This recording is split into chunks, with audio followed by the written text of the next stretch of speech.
Hello book lovers, कैसे हो आप लोग। आशा करता हूँ आप लोग बहुत ही ज़्यादा बढ़िया होंगे। आज जो किताब का मैं बुक रिव्यू करने वाला हूँ वो किताब ये साल का वन ऑफ द बेस्ट में किताब जो मैंने पढ़ा है वो मैं बोल सकता हूँ। ये एक नॉन फिक्शनल किताब है, मतलब जितना भी स्टोरी है सब सत्य घटना पे आधारित है।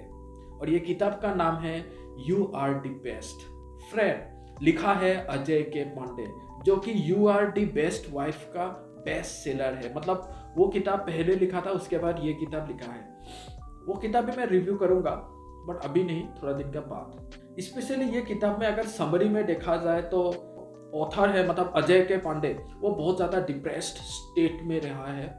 और वो डिप्रेशन में रह रहे उसका मम्मी भी बोलता है कि तू शादी कर ले, क्योंकि जो ऑथर है उसका जो बीवी है भावना, वो गुजर गया। उसके साथ साथ और 3 लोग, ऑथर बताता है कि हम लोग इतना मजे क्या करते थे कॉलेज में, क्योंकि भावना का जो मुलाकात है वो कॉलेज में ही हुआ था ऑथर से। फिर चलते गया, फिर शादी वादी हुआ और कुछ डिजीज के वजह से, डिजीज मैं नहीं बताऊंगा, वो बुक में मिलेगा आपको। वो डिजीज के वजह से भावना का डेथ हो गया, मतलब उनके उसका वाइफ का, क्योंकि ये एक ट्रू लव स्टोरी था। तो इसलिए वो भुला नहीं सका, वो एक डिप्रेशन स्टेट में चला गया। बट प्लस पॉइंट ये है कि वो एक आईटी कंपनी में काम करता था, तो जिंदगी चल रहा था। ऑथर का माता पिता भी था।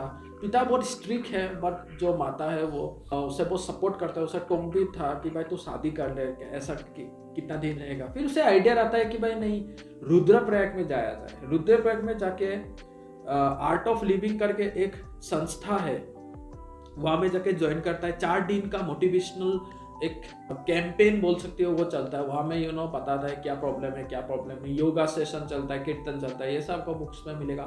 वहां में जाके जो अजय के पांडे, उनको एक लड़की से मुलाकात होता है, अनिशा गौड़। फिर वहां से वो लोग का बातचीत चलता है। फिर आपको देखने को मिलेगा वो लोग 4 दिन का कैंपेन करके आ जाता है। आने का बाद जो राइटर है वो अपना जो घर है दिल्ली में रहता है उसका, वो दिल्ली चला जाता है।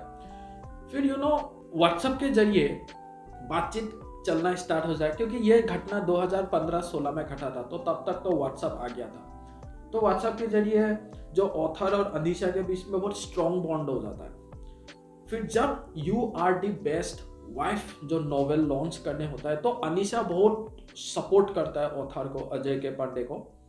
और बुक लॉन्च भी हो जाता है। फिर पैसा रिलेटेड भी बहुत हेल्प करता है। जैसे बाद में आपको पता चलेगा कि उसका जितना भी किताब है, क्योंकि बेस्ट सेलिंग जो टैग लग जाता है, जो कि बहुत रेयर होता है, मतलब सब ऑथर्स को नहीं मिलता है। मतलब बहुत अच्छा जो नॉवेल लिखता है उससे ही ये एक टैग मिलता है बेस्ट सेलर का, ठीक है। और आप जितने भी पढ़े हो गए बुक सेल, अगर कोई किताब में बेस्ट सेलर लग जाए तो वो किताब फेनोमेनल होता है, पढ़ने में बहुत ज़बरदस्त होता है।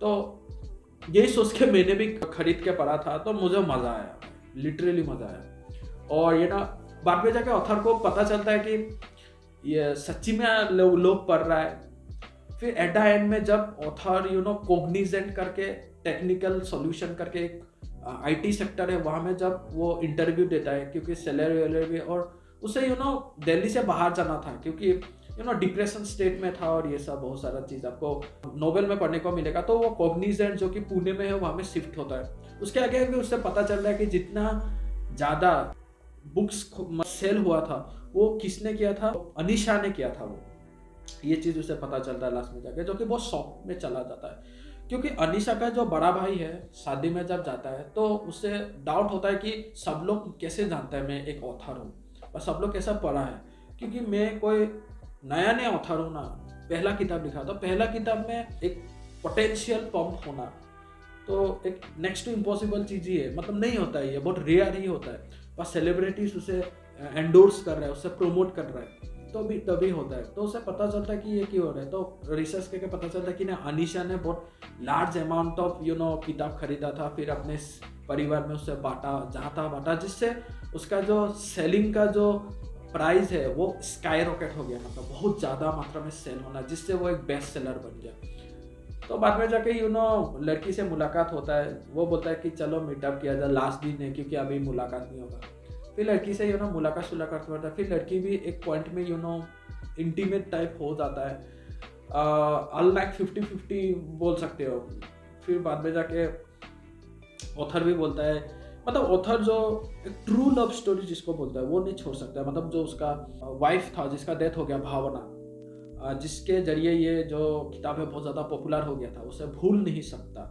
जिससे वो बोलता है कि भाई तुम मेरा वाइफ नहीं बन सकते but you are the best friend, मेरा सबसे क्लोज सबसे बेस्ट फ्रेंड था, क्योंकि उसने बहुत चीज़ किया है। देखो, जब आपका खुशी में आपके साथ सब लोग ही रहता है, बट दुख में जब आपका बहुत ज़्यादा प्रॉब्लम चल रहा हो तब रहना कोई आपके साथ है तो वो आपके लिए सच्चा प्यार करता है। इसलिए माता पिता को कभी नहीं छोड़ना चाहिए, क्योंकि माता पिता सबसे टॉप में होता है, ठीक है। और माता पिता का कहना भी मानना चाहिए, बट ह्यूमन बींग्स का नेचर ही है कि अगेंस्ट में जाना, अपने मुताबिक। जब तक वो खुद समझ में नहीं आता है तब तक वो अगेंस्ट में ही रहता है। जब समझ में आता है तब उसको रियलाइज होता है कि नहीं यार, ये तो मैंने बहुत बड़ा गलती कर दिया, ठीक है।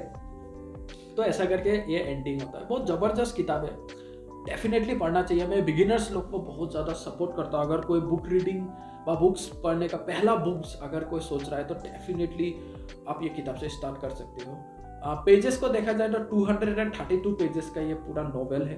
और वोकेबलरी सेक्शन में देखा जाए तो वोकेबलरी सेक्शन बहुत ही ज़्यादा इजी है। मतलब आप डिक्शनरी रेयरली एक दो बार आप खोलोगे, उससे ज़्यादा नहीं खोलोगे, क्योंकि इंडियन ऑथर है, इंडियन बुक है, तो इजीली आप पढ़ लोगे।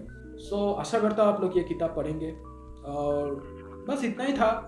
मज़ा आया किताब पढ़ के, ज़बरदस्त किताब है, मज़ा आ गया। मतलब ये साल का मेरा मतलब बेस्ट किताब बोल सकते हैं जो कि मैंने अभी तक पढ़ा है ये साल का, मतलब 2024 का। तो डेफिनेटली आप पढ़िए। बस इतना ही था। फिर हम लोग लौटेंगे एक नई किताब के साथ। इतने में ही जय हिंद, बाय।